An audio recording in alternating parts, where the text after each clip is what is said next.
I have this nightstand, and I also wanted something to put drill bits in underneath my drill press. And it was just always a little bit too small for me beside my bed.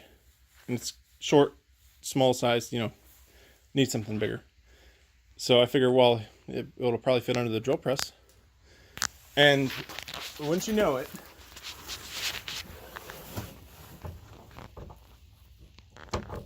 look at that. It is a slip fit on there.